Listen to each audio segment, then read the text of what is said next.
शिव जी एक लोटे जल का यदि कर्ज चुकाते हैं तो मेरा भी फर्ज है कि मैं भी उस एक लोटे जल का कर्ज चुकाऊं, मैं भी उस एक लोटे जल का कर्ज अदा करूं, कर्ज चुकाऊं। मां, तो चंपा का विवाह कर, तो चंपा की शादी कर।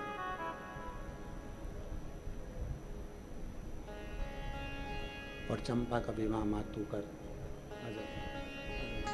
शंभु शंभु शंभु शंभु शंभु शंभु शंभु शंभु शंभु।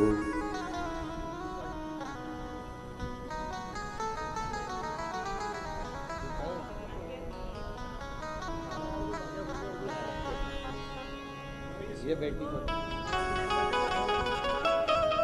सराय से। अच्छा अच्छा ठीक है आराम से।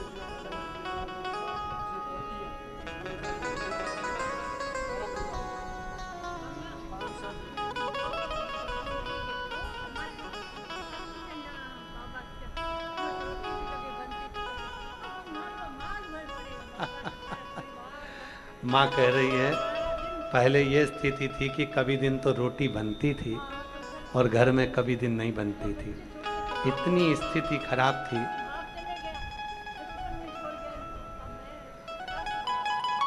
इतनी स्थिति खराब थी कि कुछ भी नहीं था। पर अब बाबा की कृपा से मालो माल हो गए। ये शिव की करुणा है, कृपा है।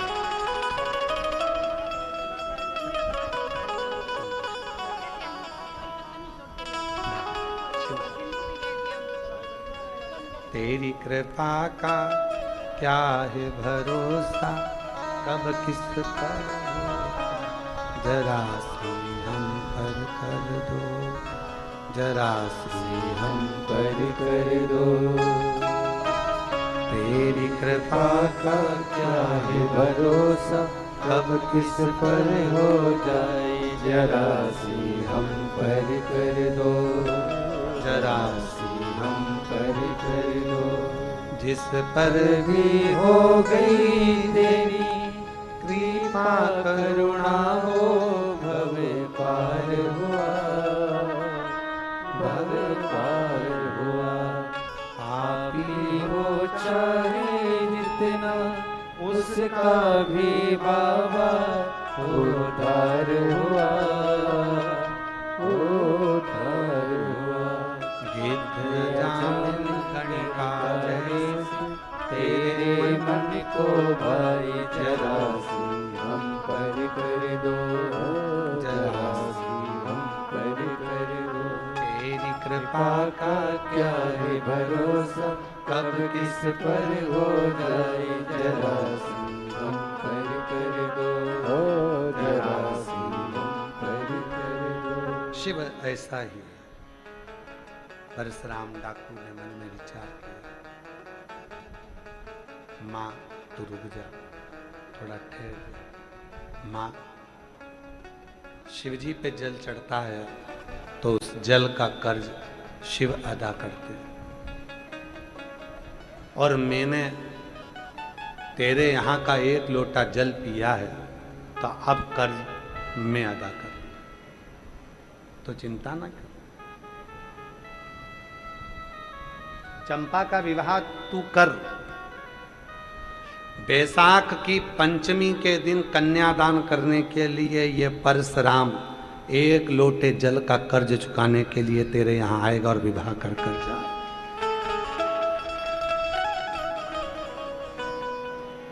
एक लोटे जल ने परशुराम को तृप्त किया, और वही एक लोटे जल ने वो मां के घर में चंपा का विवाह कर दिया।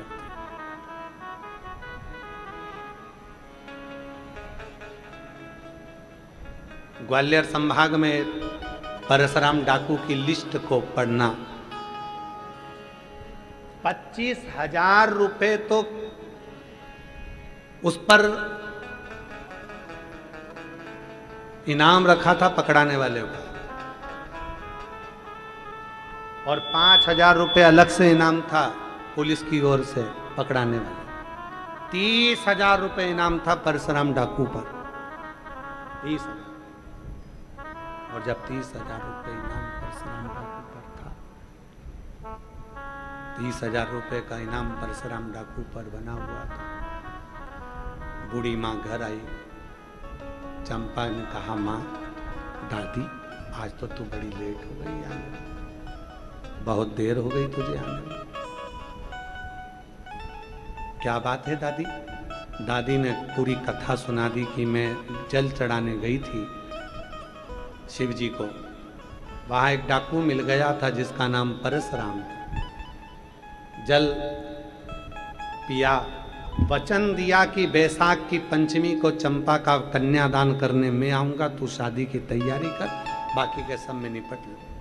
हो ये बात कन्या को, बेटी को कही। बेटी ने बात सुनी तो दूसरे ने सुन ली, दूसरे ने तीसरे ने सुन ली, तीसरे ने चौथे ने सुन ली, चौथे से पांचवें ने सुन ली। जगह जगह सब लोगों ने बात को सुना, प्रारंभ करा शंभु शंभु शंभु शंभु शंभु शंभु शंभु शंभु शंभु शंभु शंभु शंभु शंभु शंभु। बेटी से बात कही थी, वो बात दूसरों ने सुनी। सुनते सुनते सुनते सुनते सुनते सुनते सारे नगर में, सारे गांव में पहुंच गए। सारे गांव में वो बात पहुंची। गांव का जो मुखिया था, उस गांव के मुखिया के पास में भी खबर पहुंच गई। और मुखिया मन में सोचा, 30,000 रुपए का इनाम मुझे मिल जाएगा यदि मैं परशुराम को पकड़ा दूंगा तो। जाकर खबर कर दी थाने में, परशुराम डाकू आएगा बैसाख की पंचमी को, चंपा का कन्यादान करने के लिए वचन दिया है उसने। पुलिस वालों ने कपड़े चेंज करे, वस्त्र चेंज करे, बैसाख की पंचमी के एक दिन पहले पूरे गांव को घेर लिया, छावनी बना दी। परशुराम डाकू आता, उसके पहले परशुराम डाकू ने गाड़ियों में भर भर कर अनाज भेज दिया। एक गाड़ी में कपड़े भेज दिए, एक गाड़ी में फल भेज दिए, एक गाड़ी में सब्जी भेज दी। गला पकड़ रहा है रिंकू बहुत तेज। एक गाड़ी में फल भेज दिए, एक गाड़ी में कपड़े भेज दिए, एक गाड़ी में सब्जी भेज दी। पूरा सामान भर भर कर भेजा गया। गांव के लोग गाड़ी वालों को रोककर पूछा, ये सामान कहां लेकर गए? कहा वो चंपा के घर जा रहे हैं, उसकी शादी है। चंपा के घर? हाँ, उसकी शादी, विवाह है उसका। किसने भेजा है? पता नहीं, हम तो किराए से गाड़ी चलाते हैं, गाड़ी भी किराए की। भेजने वाले ने कहा था बस मैं दिया ना, और अगर नहीं रखे तो जबरदस्ती देकर आना, तो हम लेकर आ गए।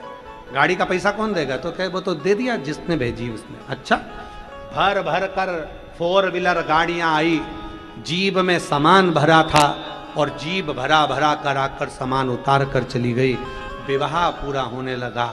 पंचमी आ गई, बैसाख की, कन्यादान का दिन था। और परशुराम डाकू उसी दिन अपने वचन को निभाने के लिए, कन्यादान करने के लिए पहुंच गया। अंदर गया, कन्या शादी पूरी हो चुकी थी, कन्यादान का समय था। परशुराम ने कन्यादान करा, सोने की असरफियाँ दी और वहाँ से चला। इतने में तो बाहर पुलिस ने घेरा। परशुराम ने हाथ जोड़कर कहा कि वो बेटी का विवाह है, इस मंडप को खराब मत करो, गांव के बाहर चलते हैं, वहां देखा जाए। गांव के बाहर गया परशुराम डाकू, और जो फायरिंग पर फायरिंग हुई, बंदूक इधर से पुलिस की, इधर से डाकुओं की चलना प्रारंभ हुई। आखिरी में परशुराम डाकू उसी शिव जी के ओटले के सामने खड़े होकर अपने आप को समर्पण करता है पुलिस को। अपने इस शिव के एक लोटे जल में, इस शंकर के एक लोटे जल में, भगवान शंकर के एक लोटे जल में मेरी जिंदगी को बदल दिया। भगवान शंकर के एक लोटे जल ने मेरे जीवन को बदल दिया। मेरा ये जीवन अब मैं समर्पित करता हूं, समर्पण करता हूं,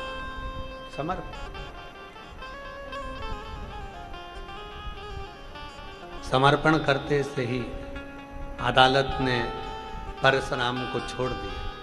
परशुराम हरिद्वार चले गए, वहीं पर रहकर गंगा के तट पर शिव की साधना करते और एक दिन गंगा के जल में समाधि ले ली और गंगा में समाहित हो गए। ये शिव पुराण की कथा में जो परशुराम डाकू का चरित्र आपको अभी कलिकाल का जो श्रवण कराया, वो श्रवण कराने का कारण केवल एक है कि तुम्हारे एक लोटे जल के कर्ज को चुकाने के लिए जब तुम अपने घर से एक लोटा जल शिव जी को चढ़ाने के लिए लेकर जाते हो, दुनिया के लोग कहते हैं आखिर एक लोटा जल समस्या का हल कैसे हो सकता है। उसकी कथा ये कहती है कि एक लोटा जल भगवान शंकर पर कर्जा कर देता है और शिव से कर्जे को चुकाने के लिए 3 महीने के अंदर तुम्हारा भंडार भरना प्रारंभ कर देते हैं। परशुराम भी वो एक लोटे जल का कर्ज चुकाने के लिए तैयार हो गए। वो एक लोटा और जो जैसी भावना वो वैसा ही फल पाया, नहीं खाली उसे लौटाया, वो मन ही मन हर्षाया और कर दिया माला माल काशी वाले, लुटा दिया भंडार काशी वाले। वो क्या करता है, कैसे करता है और कैसे करुणा करता है, उसी के ऊपर निर्भर करता है। एक पत्र अच्छा है, देखिए अच्छा पत्र है।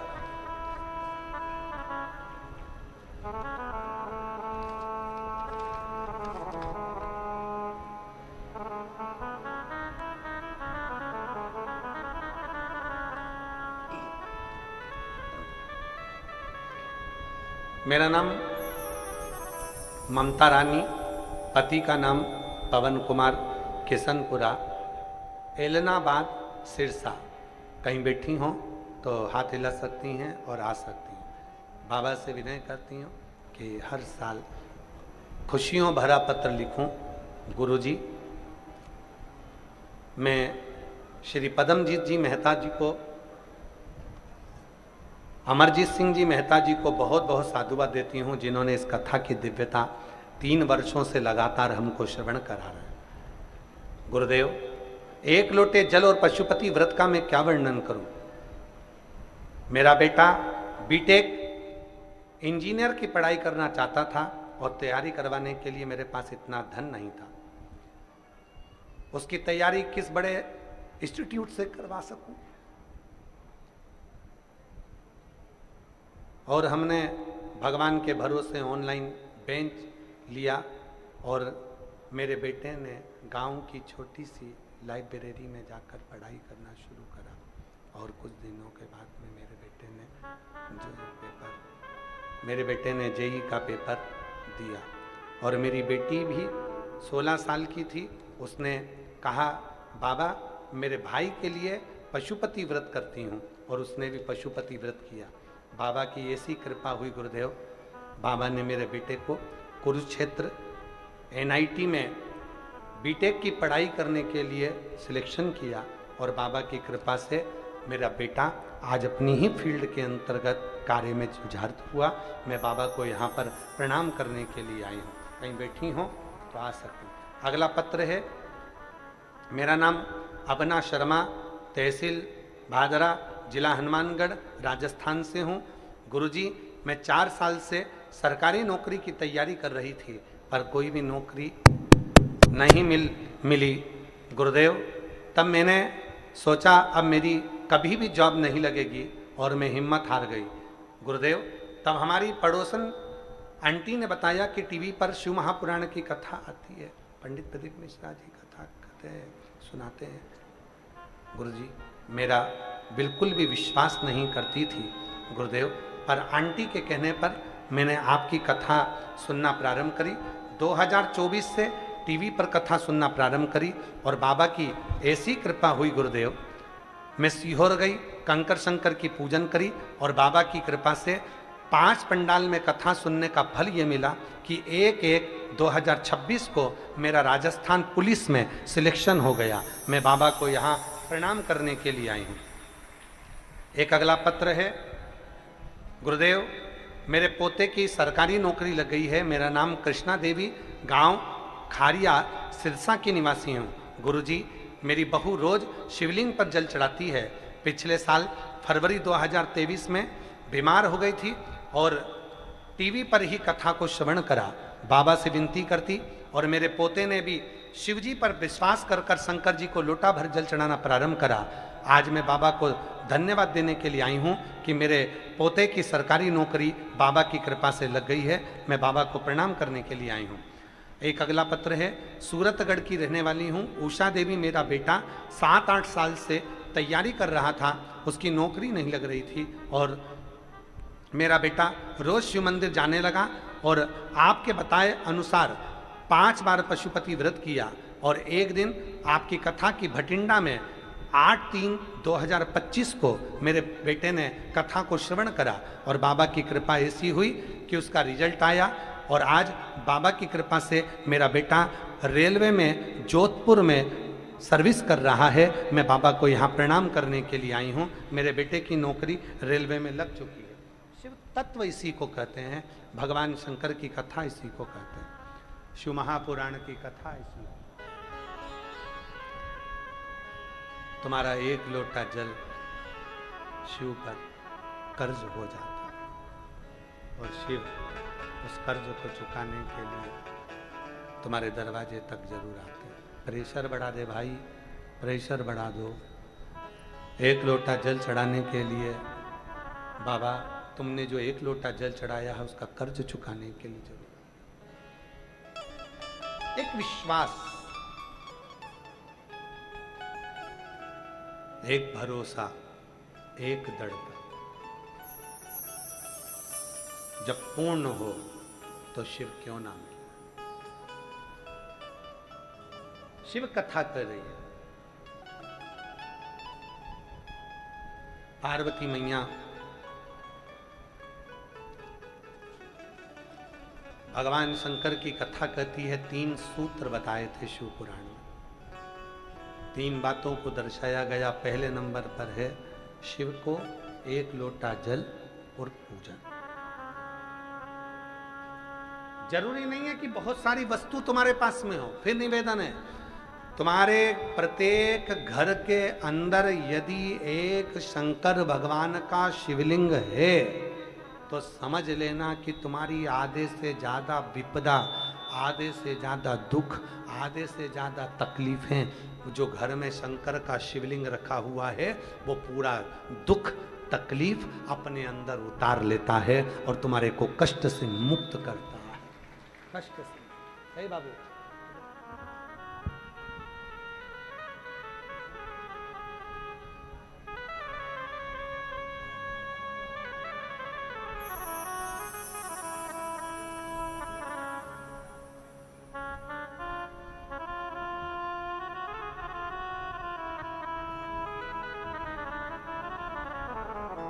शिव तत्व कह रहा है, भगवान शंकर की कथा कर रही है।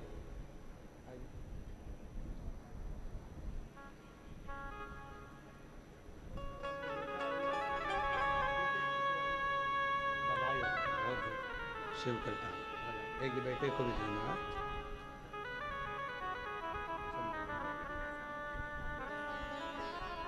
बाबा की कृपा है, शिव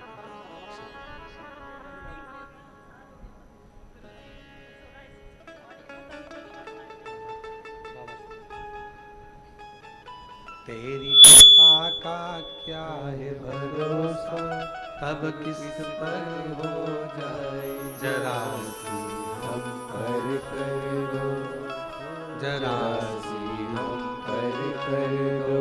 तेरी कृपा का क्या है भरोसा, अब किस पर हो जाए जरा सी हम पर कर दो, जरा सी हम पर कर दो।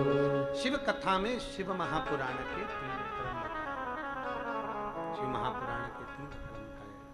पहले नंबर पर है, प्रथम नंबर पर है भगवान शंकर का जल समर्पित करना, पूजा करना, जल चढ़ाना, समर्पित करना। दूसरे नंबर पर है मंत्र जाप करना।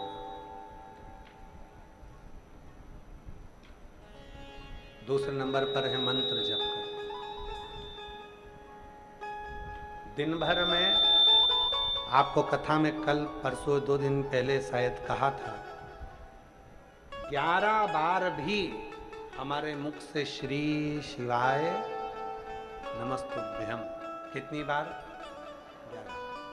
या ओम नमः शिवाय, या नमः शिवाय।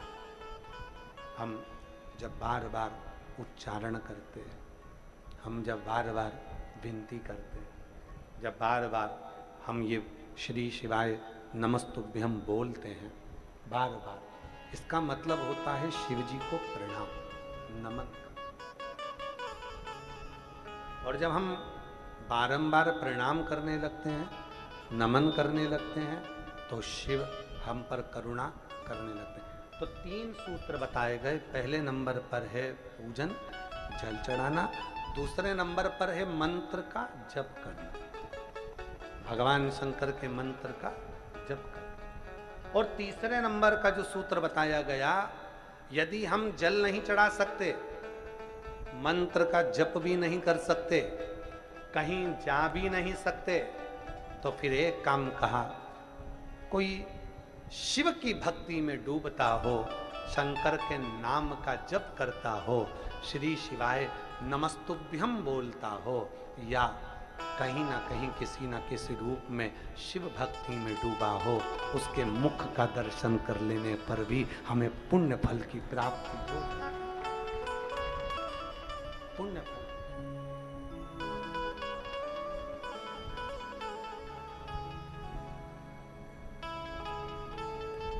केवल मुख का दर्शन, केवल मुख,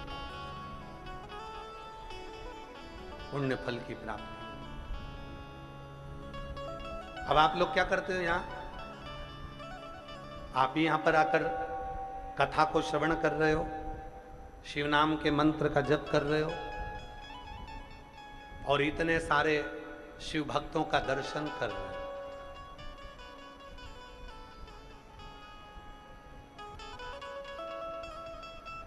कुछ फल अपनी जिंदगी में तो आए। एक कथा आती है बिदल और उत्पल की। 2 असुर हैं और दोनों असुर प्रबल हैं। और एक बार उन्होंने, असुरों ने ये सुन लिया था, बिदल और उत्पल असुर ने ये सुन लिया था कि 33 कोटि देवताओं की जो धर्म पत्नियां हैं, देवियां, जितने भी देवता हैं, उन देवों की जो धर्म पत्नियां हैं, देवियां, वो बड़ी सुंदर हैं, पर उन सभी देवियों में सर्वश्रेष्ठ सुंदरता यदि किसी की है तो वो केवल एक मां जगत जननी जगदम्बा अम्बा पार्वती की है। केवल वो एक की है। मां जगत जननी जगदम्बा अम्बा पार्वती की सुंदरता बड़ी थी।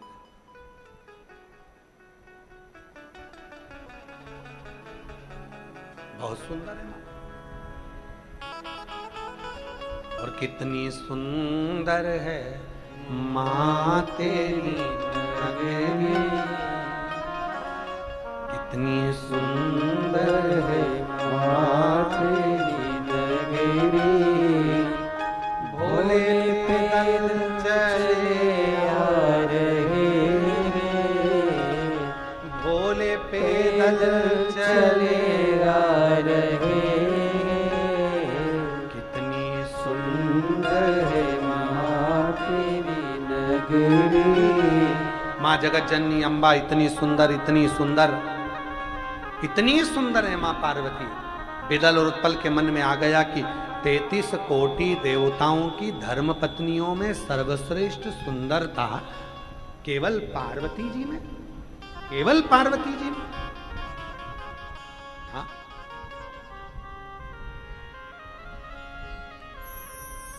अच्छा कथा क्या करती है? कथा करती क्या है? शिव महापुराण की कथा क्या करती है? जल्दी बोलो, उत्तर दो जरा। तो प्रश्न करा कि कथा करती क्या है? कथा शिव जी के चरित्र का वाचन करती है, शंकर जी के चरित्रों को सुनती है, पत्र पढ़ते हैं तो उसको लोग सुनते हैं, सुनते सुनते उनके मन में शंकर भगवान के प्रति इतना प्रेम हो जाता है शिव कथा को सुनते सुनते कि उनके मन में आता है कि मैं भी एक बार भोलेनाथ को जल चढ़ाकर देखूं, मेरा भी बाबा सुनेगा, मेरा संकट काटेगा। उसके अंदर विश्वास उत्पन्न हो गया, भरोसा प्रकट हो गया, और जैसे ही भरोसा हुआ उसका संकट कटना प्रारंभ हो गया, उसका दुख मिटना प्रारंभ, उसकी तकलीफ मिटना प्रारंभ, संकट।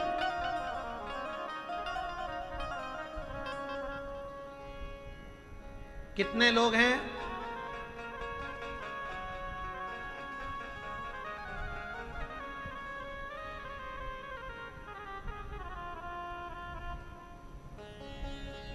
आप लोग बैठे हो, आप लोगों में से कई लोग ऐसे होंगे जिन्होंने खूब सुंदर सुना हो, अरे भैया आगरा का ताजमहल ऐसा है।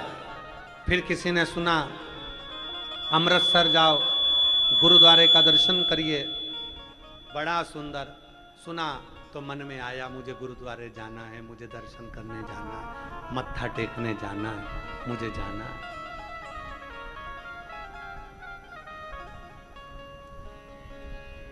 फिर किसी ने कहा बद्रीनाथ का इतना सुना है, बद्रीनाथ जाना है। केदारनाथ जी का इतना सुना, केदारनाथ जी जाना है। अमरनाथ जी का इतना सुना, अमरनाथ जी जाना। हेमकुंड साहिब के बारे में सुना, वहां जाना। सबके मन में उत्साह, जो जिसके बारे में सुनते हो तो उससे मिलने की तमन्ना बढ़ जाती है। उसके बारे में इतना सुना है तो मन में तमन्ना बढ़ी, इच्छा बढ़ी, इच्छा जागृत। शंभो शंभो शंभो।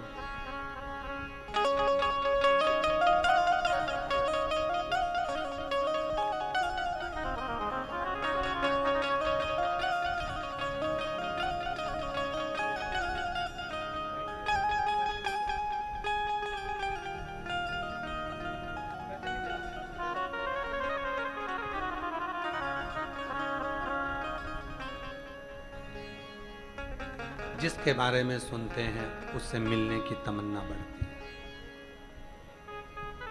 उसको मिलने की। जिसके बारे में भी सुनोगे उससे मिलने की इच्छा बढ़ेगी। क्यों? इतना इतना सुंदर जगह है, इतनी अच्छी जगह है, मन करेगा वहां जाने का, उससे मिलने का। उसी तरह शिव महापुराण की कथा जब हम सुनते हैं, एक लोटे जल के महत्व को जब हम सुनते हैं, हमारे अंदर विश्वास जागता है, और एक ना एक दिन जब हम शिव को एक लोटा जल समर्पित करना प्रारंभ करते हैं तो हमारे जीवन के सारे दुख कष्ट मिटना प्रारंभ हो जाते हैं, तकलीफें मिटना प्रारंभ हो जाती है, कष्ट मिटना प्रारंभ हो जाता है। जैसे ही हमने सुना हमारे अंदर विश्वास जागृत हो, भरोसा जागृत हो, दृढ़ता जागृत हो, और भरोसा जागृत हुआ शंकर के प्रति, भगवान शिव के मंदिर के प्रति, भगवान शंकर के शरणागति के प्रति, शिव जी के चरणों के प्रति, भगवान शंकर के मंदिर के प्रति, उनके शिवलिंग के प्रति हमारा भाव जागृत हो गया, मन में उत्साह जागृत हो गया, मन में भाव जागृत हो गया। जैसे ही सुना वैसे बिदल उत्पल ने सुना था पार्वती मैया इतनी सुंदर, इतनी सुंदर, इतनी सुंदर, बस